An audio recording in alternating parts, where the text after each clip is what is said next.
Welcome back, everyone. Thank you so much for joining me. I've played a lot of indie games on Nintendo Switch, and there's nothing worse than downloading a game that you think looks cool, but ends up being not very fun. But you know what's awesome? Downloading a game that you've never even heard of, and it ends up being a total blast. So today, I'm counting down 6 indie games for Nintendo Switch that I think are underrated or underplayed, but are actually among some of the very best on the entire system. So without wasting any more time, let's get into it.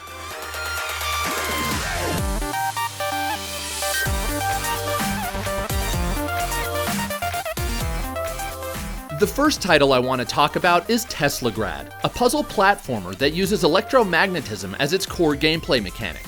To kick things off, you're thrust into a dark and industrial, hand-drawn world, and before you know it, the fun begins with blocks and platforms that you can move by shifting their magnetic charge. As you explore, you gain new abilities like teleportation and levitation. The key challenge here isn't so much in the precise platforming, although that's here too, but in figuring out how the world works. There's absolutely zero hand-holding, so when you reach a new area, you've got to experiment to discover how you can manipulate the physics of the level around you. As for combat, there's not much to speak of except when it comes to the bosses. They're pretty much the only significant enemies in the game, and they're actually pretty challenging. Defeating each one is a matter of trial and error that involves figuring out their patterns, and when you do, it feels like you've solved yet another rewarding puzzle. Lastly, for you completionists out there, Teslagrad features 36 collectible scrolls hidden throughout the world, and when I say hidden, some of them are really tough to find, which adds a nice element of replayability. For platforming fans who would rather use their brain power than fancy fingerwork, I think it's a great deal at just $15.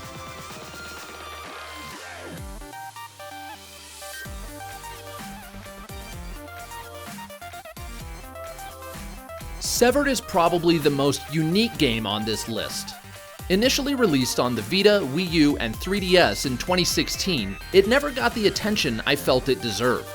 Then in 2017, Severed snuck its way onto the Nintendo Switch to little fanfare. So why care about this game? Well, it was developed by Drinkbox Studios, which gave us Guacamelee, arguably one of the best indie games of last generation. And quite simply, Severed is another fantastic game.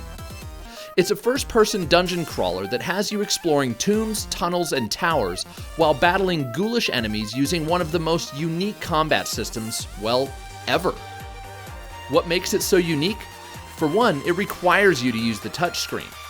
Everything from swinging your sword to looking around is touch-based. And then there's the combat mechanic for which the game is named. You see, in Severed, you harvest the limbs of monsters to upgrade your abilities. But these limbs don't just fall out of the sky. You've got to dismember your enemies in the midst of battle using precisely timed finger swipes. It takes some getting used to, but once you get the hang of things, you'll find yourself feverishly severing limbs so you can max out your abilities. When you're not hacking and slashing, you'll be uncovering the game's dark and spooky world, which features items, puzzles, secrets, and upgrades around every corner. At $15, I think Severed is a great value, especially if you're looking for something unlike anything you've ever played.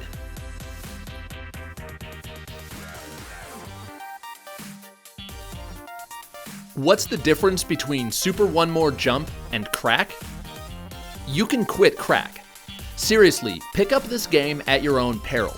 At just $7, it's not only cheap, it's way more addictive than it has any right to be. The premise is incredibly simple.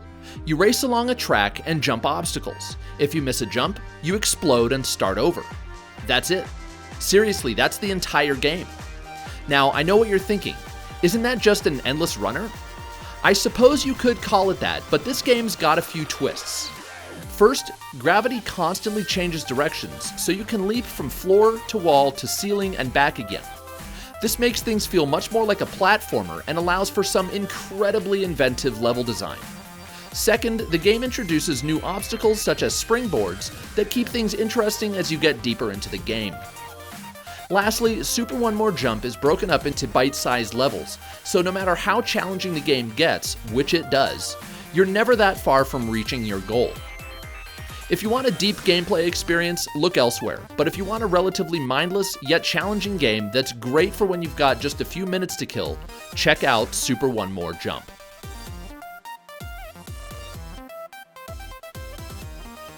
A port of a mobile game released in the spring of 2017, Old Man's Journey is a point-and-click adventure that tells a poignant story of love, loss, and the choices we make as the years pass. You do indeed follow an old man on his journey, and to help him get from point A to point B, you use the touchscreen to manipulate the landscape around him.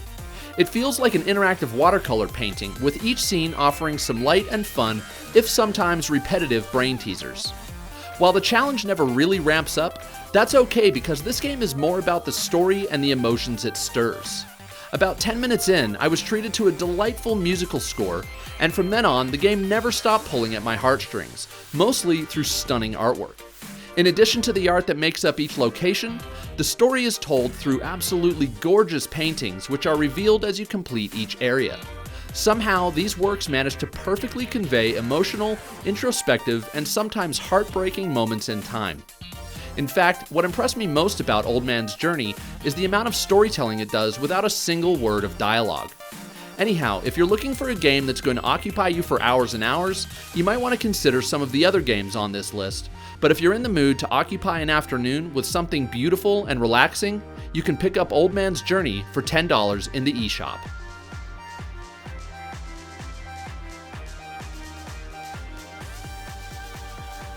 As good as Demo is, I wasn't quite sure whether to include it on this list. That's because at $30, it's a tough sell, especially when you consider there's a mobile version that, while drastically pared down, is significantly cheaper. But if you like rhythm games, hear me out, because this is one of the best in the genre, not just on Switch, but in general. The game is similar to Guitar Hero, but instead of guitar-heavy rock tunes, Demo features songs played mostly on the piano, along with some pop and techno jams that mix things up. Not sold yet? Just listen to some of this music.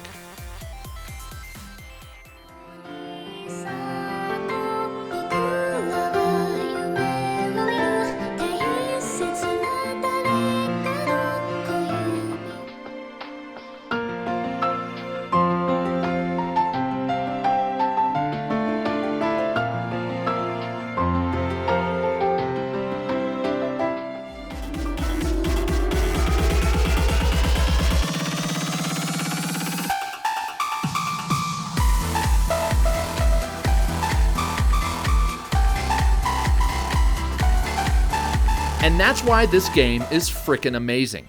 Not only is it mechanically sound, but it's got hands down some of the best music I've ever heard in a video game. And there are over 200 songs. 200! If you want all those on the mobile version, you'll be paying way more than $30 in microtransactions alone. As for the gameplay, it's incredibly rewarding. Once you get the hang of using the screen like a piano, there's nothing quite like the feeling of nailing every keystroke to songs as beautiful as those found here. And did I mention there's an optional story mode? When you consider everything you get with Demo, it's hard to argue that there isn't value here. If there is one thing to complain about, it would definitely be the boring visuals, but it says a lot when a game can look this drab and still keep you hooked for hours.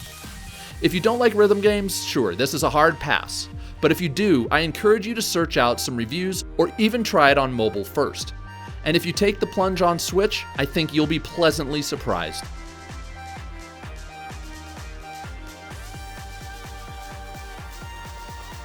What if Super Meat Boy made babies with Splatoon?